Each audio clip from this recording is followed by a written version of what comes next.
From mistaken composer identities to horses that terrified Hollywood legends, the making of this epic war film was almost as dramatic as the battle it portrayed. Behind the sweeping African landscapes and thousands of extras, a production plagued by financial disasters, apartheid-era confusion, and freezing temperatures nearly fell apart before audiences could witness one of history's greatest military defeats. Here are the 15 weird facts you didn't know about Zulu Dawn. Fact 1. The wrong Bernstein was hired. When the producers of Zulu Dawn set out to hire a composer for their epic war film in 1979, they had their sights set on one of the biggest names in music history. They wanted Leonard Bernstein, the legendary conductor and composer behind West Side Story, and they were willing to pay him the highest fee he had ever received for a film score. The agent negotiated the deal, the contract was signed, and everyone assumed they had secured one of the most prestigious composers in the world. There was just one small problem. They had actually hired the wrong Bernstein. The composer who showed up to record the score at Abbey Road Studios was Elmer Bernstein, a highly accomplished film composer in his own right, known for classics like The Magnificent Seven, The Great Escape, and To Kill a Mockingbird. While Elmer Bernstein was certainly talented and had even won an Oscar for Thoroughly Modern Millie, he was not the famous Leonard Bernstein the producers thought they were getting.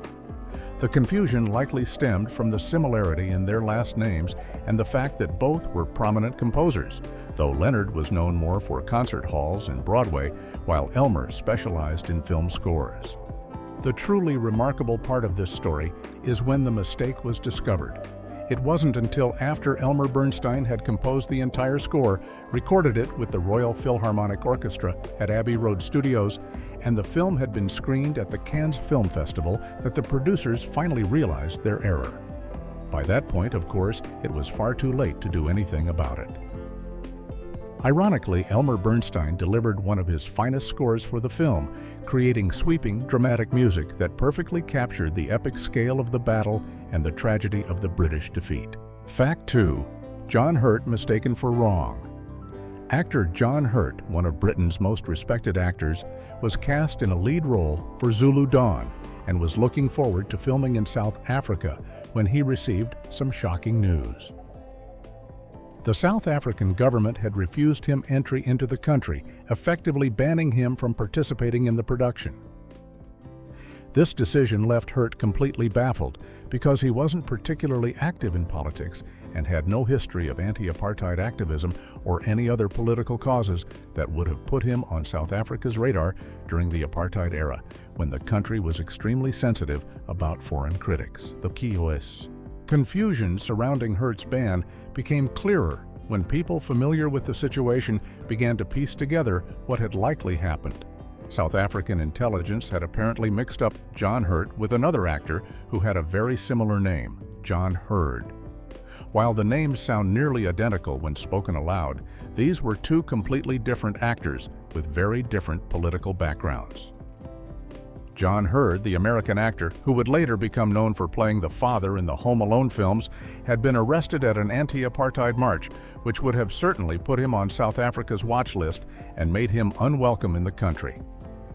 The mix-up was a costly mistake for the production, as they had already cast Hurt and were counting on his presence in the film. For Hurt personally, it was a frustrating situation because he found himself being punished for someone else's political activism, all because of an unfortunate similarity in their names. The incident shows just how paranoid and controlling the South African government was during this period, and how a simple clerical error by intelligence officials could derail an actor's involvement in a major film production. Fact 3. Budget exploded to nearly double. When Zulu Dawn began pre-production, the filmmakers set an initial budget of $6.5 million, which seemed reasonable for an epic war film at the time. However, as production continued, costs kept climbing higher and higher until the final price tag reached $11.75 million, nearly double what they had originally planned to spend. Despite this massive budget overrun, the production team somehow managed to finish filming only 2 days over their shooting schedule, which was actually quite impressive given all the challenges they faced on location in South Africa. One person who paid a particularly heavy price for the film's financial troubles was producer Jake Eberts, who found himself in a difficult situation when it came to securing Burt Lancaster for the role of Colonel Durnford. Lancaster's agent insisted on a guaranteed salary payment before the star would commit to the film, and when the usual financing couldn't cover this guarantee, Eberts made a decision that would haunt him for years. He personally guaranteed Lancaster's salary, which meant that if anything went wrong with the film's finances, Eberts himself would be responsible for paying the money back. Things did go wrong, and by 1983, the interest on the loan that Eberts had taken out to cover Lancaster's guarantee had grown to £450,000. This was an enormous sum of money, and Eberts spent years working to pay it back, carrying the financial burden of the film's cost overruns long after Zulu Dawn had completed its disappointing theatrical run. His personal sacrifice showed just how committed producers sometimes had to be to get major stars attached to their projects. Act 4. Filmed. In freezing winter for summer scenes, the real Battle of Isandlwana took place in January of 1879, which is the height of summer in South Africa, when temperatures on the veldt regularly reach 40 degrees Celsius and the countryside is green and lush from seasonal rains. However, when the filmmakers planned their shooting schedule for Zulu Dawn, they deliberately chose to film during the South African winter months of May through August to take advantage of the consistently clear weather and bright sunshine that would be perfect for capturing sweeping outdoor battle scenes. This decision created a bizarre contradiction, where actors were supposed to be portraying sweltering summer conditions while actually filming in the middle of winter, and the temperature difference was far more extreme than anyone had anticipated. While the script called for summer greenery and full rivers, the production had to make do with brown veldt, clear skies, and rivers with very little water in them. More problematically, the mornings were often so cold that it took a couple of hours for the sun to burn off the thick mist that settled over the filming locations. The real suffering, however, fell on the Zulu extras, who were dressed in traditional loincloths and minimal clothing as they would have worn during the actual battle. These extras, who were paid just £2.70 per day, had to endure freezing temperatures while running across open terrain during lengthy battle sequences. The night shoots were particularly brutal, with temperatures dropping as low as -5 degrees Celsius in some locations, including an especially difficult 3-night sequence filmed in Pietermaritzburg, where the entire cast and crew worked through the night in sub-zero conditions. Meanwhile, the European actors in their thick wool uniforms and heavy boots found the winter temperatures quite comfortable. Fact 5. The invasion was filmed backwards. One of the most visually striking sequences in Zulu Dawn shows the British Expeditionary Force crossing the Buffalo River at Rorke's Drift to begin their invasion of Zululand, with soldiers marching in formation, cavalry on horseback, wagons being pulled across, and native bearers carrying heavy loads while dramatic music swells in the background. This scene was filmed at the actual historical location where the real crossing took place nearly 100 years earlier. But there was one significant change the filmmakers made for purely visual reasons. They filmed the entire invasion going in the opposite direction from how it actually happened. In reality, the British forces crossed from the natal side of the river into Zululand, which lies on the opposite bank. However, when the director and cinematographer scouted the location and looked at it from both sides of the river, they realized that the view looking from Zululand back toward Natal was far more dramatic and forbidding than the actual direction the army had traveled. The Zululand bank offered a much more intimidating and visually impressive backdrop that would make the British invasion look more ominous and threatening on screen, which fit perfectly with the film's themes about imperial arrogance and the dangers the British were marching into. So the production made the decision to reverse the direction of the crossing, having the army cross from the Zulu side to the Natal side instead. This meant that in the film, audiences are essentially watching the British invade Natal from Zululand rather than the other way around. The military advisor on set noted this discrepancy in his records, explaining that the director's word was final and that the primary goal was to create the most dramatic and visually compelling scene possible, even if it meant sacrificing strict historical accuracy for cinematic impact. Fact 6. Peter O'Toole kept falling off his horse. Peter O'Toole, playing the role of Lord Chelmsford in Zulu Dawn, was required to film a formal military inspection scene where his character would ride up to a company of British soldiers who would present arms in salute. The production team had drilled the extras extensively so they could perform the maneuver perfectly, with all the soldiers moving in precise synchronization to create an impressive display of military discipline. O'Toole mounted an off-white horse and prepared to ride regally toward the troops with his staff officers accompanying him. But when the sergeant bellowed the command for the soldiers to present arms, something went terribly wrong. The sudden crashing and stamping of feet from dozens of soldiers moving simultaneously startled O'Toole's horse, which immediately panicked and bolted, with the actor struggling to maintain control. Despite his best efforts to stay in the saddle, O'Toole was thrown off, though fortunately this first fall was relatively gentle and he landed without serious injury. After a quick discussion with the director, O'Toole agreed to try the scene again, but this time the soldiers would go through the motions in complete silence to avoid spooking the horse a second time. The second take began with the same setup, and initially it seemed like the plan would work as the horse remained calmer without the loud noise. However, the animal remained very skittish throughout the scene, and O'Toole had difficulty keeping it under control as he rode back toward the ranks of red-coated soldiers. Suddenly, the horse reared up and threw O'Toole heavily to the ground, and in the chaos that followed, the frightened animal very nearly trampled him before handlers could get it under control. This second fall was serious enough that O'Toole had to spend several days recovering in bed before he could return to filming. Fact 7. Modern Zulus couldn't run barefoot. The filmmakers of Zulu Dawn employed more than 1,000 local Zulu extras to portray the warriors who fought at the Battle of Isandlwana, and they wanted the battle. Scenes to be as authentic as possible by having these extras run barefoot across the rocky, thorn-filled terrain, just as their warrior ancestors had done 100 years earlier. The historical Zulu warriors were famous for their ability to travel vast distances at incredible speed while barefoot, covering ground that would have been difficult even for well-equipped European soldiers. However, the production team quickly discovered that the young Zulu men of the 1970s had a very different relationship with footwear than their great-grandfathers had. The modern extras, who came forward in large numbers because the film paid better than working in the local sugarcane fields, were accustomed to wearing shoes in their daily lives and found it almost impossible to run barefoot over the rough ground without injury. During the filming of the massive battle sequences, many extras tripped, stumbled, or moved very carefully and daintily across the terrain, which looked completely wrong on camera and destroyed the sense of a fearsome, fast-moving army charging into battle. Even worse, when the director reviewed the footage, he noticed that some extras had secretly worn tackies, which is the South African term for sneakers, and these shoes were clearly visible in several shots. The production had to reshoot many of these expensive battle scenes, but eventually the crew came up with a practical solution. They fitted all the Zulu extras with dark-colored sandals that provided enough protection for the actors to run comfortably, but were difficult to spot on camera, especially when the warriors were filmed in large groups moving at speed across the landscape. Fact 8. Wrong rifles used throughout film.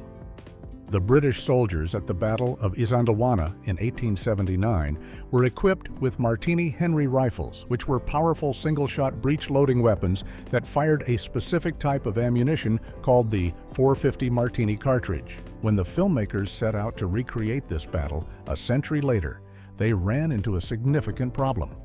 This particular ammunition had been obsolete since the late 1890s, and there were no companies producing it anymore, which meant there was an extremely limited supply available anywhere in the world, and certainly not enough blank cartridges to film an entire epic war movie.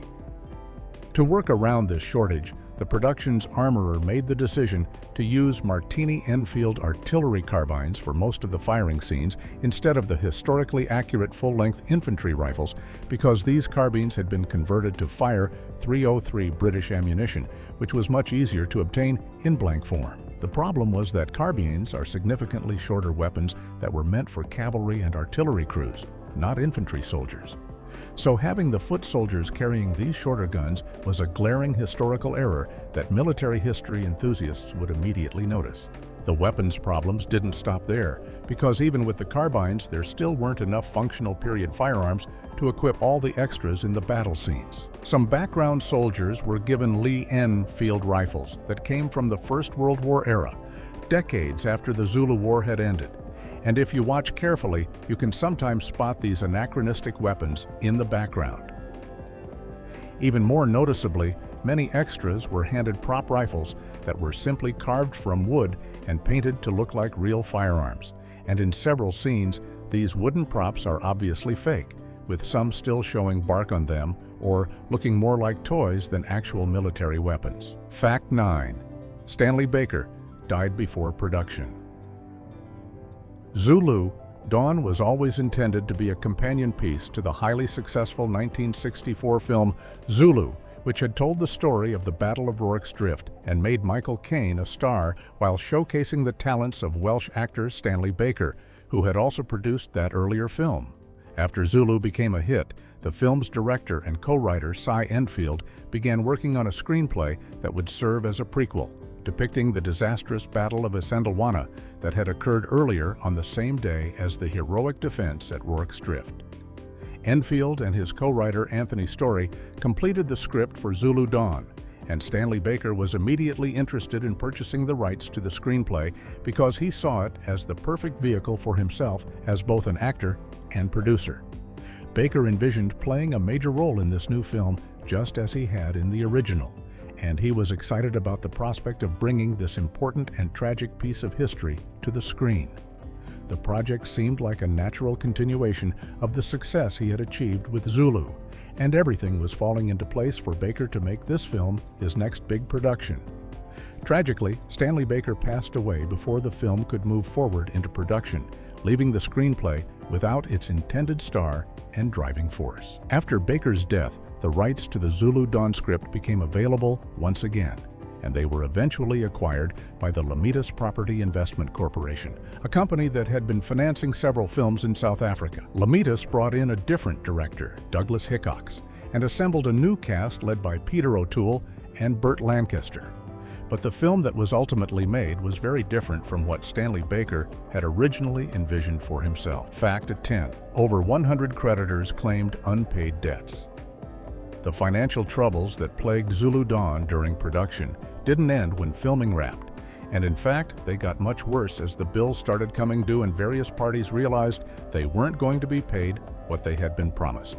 More than 100 South African creditors came forward alleging that they were collectively owed £250,000 for goods and services they had provided during the production, which was an enormous sum of money that represented a significant portion of the film's budget. The financial chaos extended beyond just local vendors and suppliers, as even some of the film's own co-producers found themselves on the outside looking in when it came to getting paid. James Faulkner and Barry St. Clair, who had served as co-producers on the film, claimed they were owed £100,000 in deferred fees that had been agreed upon before production began. Adding to the mess, a woman named Norma Foster, who had worked as a liaison between the South African government and the filmmakers, said the producers owed her £20,000 for her services. The situation became so contentious that Faulkner and St. Clair actually sought a legal injunction to block screenings of the completed film until they received their payment, which would have been devastating for a movie that desperately needed to recoup its massive costs through ticket sales. The main production company, Lamitas, fought back by denying liability and claiming that expenses had exceeded the agreed-upon budget, which was certainly true given how much the costs had ballooned during filming. Eventually, the injunction was lifted on May 21, 1979, allowing the film to be released, but the producer's final settlement offer was shockingly low, just £25 for every £100 owed, meaning creditors would only receive a quarter of what they were due. Fact 11. Burt Lancaster had to learn one-armed riding. Burt Lancaster was cast in the role of Colonel Anthony Durnford, a real historical figure who played a significant part in the Battle of Isandlwana, and this character presented Lancaster with some unique physical challenges that he had never faced before in his long acting career. The real Colonel Durnford had lost the use of his left arm in a previous military engagement, which meant that Lancaster would need to portray a cavalry officer who could only use one arm while riding a horse, handling weapons, and commanding troops in the middle of intense battle scenes. Learning to ride a horse competently with both hands is difficult enough for actors who aren't experienced riders, but Lancaster had to master the skill of controlling a horse using only one arm while keeping his other arm immobile as if it were injured and useless. This required extensive practice and training before filming could begin, as he needed to make the one-armed riding look natural and convincing on screen while also being able to handle the various actions his character would need to perform during the battle sequences. On top of the physical challenges of the role, Lancaster also struggled with the vocal requirements of playing a British officer of Irish descent. Despite being one of Hollywood's most accomplished actors, Lancaster was reportedly tone-deaf when it came to accents and dialects, which made the task of adopting an Irish burr particularly difficult for him. Crew members and other actors noted his struggles with getting the accent right, and while he eventually managed to pull off something resembling an Irish accent in the final film, it was apparently a constant source of difficulty throughout production. The combination of having to master one-armed horseback riding while also wrestling with an unfamiliar accent made this one of the more physically and technically demanding roles of Lancaster's later career. Fact 12. 1,000 plus people involved. Daily. The production of Zulu Dawn operated on a scale that would be almost unthinkable for filmmakers today, as every single day of filming required the coordination and management of more than 1,000 people who all needed to be in the right place at the right time with the proper costumes, equipment, and instructions for their roles. This massive daily headcount included not just the principal actors and supporting cast, but also hundreds of extras portraying both British soldiers and Zulu warriors, plus all the various crew members working on cameras, sound, lighting, props, costumes, makeup, catering, transportation, and countless other essential production tasks. The logistical challenges of organizing such a large group on a daily basis were enormous, especially considering that filming took place on remote locations in South Africa rather than on controlled studio sets where everything could be more easily managed. The production team had to arrange transportation for all these people to and from the filming locations each day, provide meals and facilities for them throughout long shooting days, ensure that everyone had the correct period-accurate costumes and props, and somehow maintain order and communication across this vast assembly of individuals who were all working toward the common goal of capturing the epic battle scenes on film. This kind of massive daily operation made Zulu Dawn one of the most logistically complex film productions of its era, representing a type of old-fashioned Hollywood epic that relied on real human bodies rather than the computer-generated crowds that filmmakers would use in later decades. The coordination required to keep everything running smoothly with such a large daily workforce was a testament to the skills of the production managers and assistant directors who had to orchestrate all these moving parts, and it helps explain why the film's budget climbed so high, despite coming in only 2 days over schedule. Fact 13. The film came 2 days over schedule.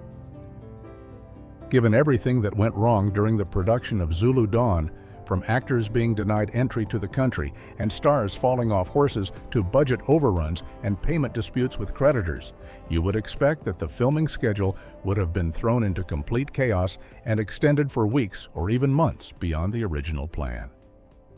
Productions of this scale and ambition rarely go smoothly even under the best circumstances, and Zulu Dawn was dealing with far more than its share of complications, including freezing temperatures, difficult terrain, thousands of daily participants, and the general challenges of shooting an epic war film on location in a foreign country. What makes the production timeline even more remarkable is that the film was attempting to recreate massive battle sequences involving thousands of extras charging across open terrain, complex cavalry maneuvers, artillery pieces being fired, and intricate choreography of hand-to-hand combat scenes, all while maintaining period accuracy with costumes and equipment. Each of these large-scale battle shots required extensive setup time, multiple takes to get right, and careful coordination between the director, cinematographer, stunt coordinators, and the huge number of people involved in every scene. Despite all these obstacles and the inherent difficulties of managing such an enormous and complex production, the filmmakers somehow managed to complete principal photography just 2 days beyond their original shooting schedule. This is an almost miraculous achievement that speaks volumes about the efficiency and professionalism of the production team, including director Douglas Hickox and his crew members, who managed to keep everything moving forward despite the constant challenges. The fact that they stayed so close to schedule, even while the budget was spiraling out of control, demonstrates that the delays and cost overruns were primarily due to the scale and expense of what they were filming, rather than poor planning or mismanagement of time. Fact 14. Producers thought they'd hired wrong composer too late. The confusion over which Bernstein the producers had actually hired became even more embarrassing when the timeline of the discovery came to light, revealing just how far into the production process the mistake went unnoticed by the people who were supposed to be overseeing the film. The producers had negotiated what they believed was a prestigious deal with Leonard Bernstein, signed the contracts, agreed to pay the highest fee the composer had ever received for a film score, and then apparently never bothered to verify which Bernstein was actually showing up to do the work. Elmer Bernstein proceeded through the entire creative process of composing the score for Zulu Dawn without anyone on the production team realizing they had the wrong person. He studied the film, composed original themes and musical cues that would enhance the drama and scope of the battle scenes, arranged the music for a full orchestra, and then traveled to the famous Abbey Road Studios in London, where he conducted the Royal Philharmonic Orchestra through the recording sessions.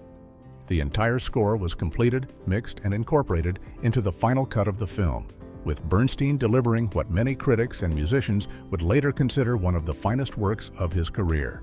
The film was then submitted to the Cannes Film Festival, one of the most prestigious film festivals in the world, where it was screened for audiences and critics. It was only after watching the completed film at Cannes, with Elmer Bernstein's sweeping orchestral score playing throughout, that the producers finally realized their mistake and understood that they had hired Elmer Bernstein instead of Leonard Bernstein. By this point, of course, there was absolutely nothing that could be done about it, and the film was released with Elmer's score, which fortunately turned out to be excellent, despite not being what the producers had originally intended to purchase. Fact 15. Box office disaster.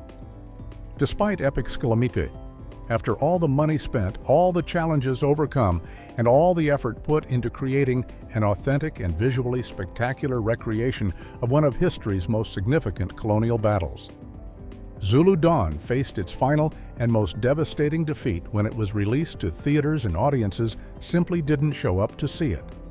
The film managed to gross only around $1.9 million during its theatrical run, which was an absolutely catastrophic result when measured against the $11.75 million production cost that had ballooned so far beyond the original budget.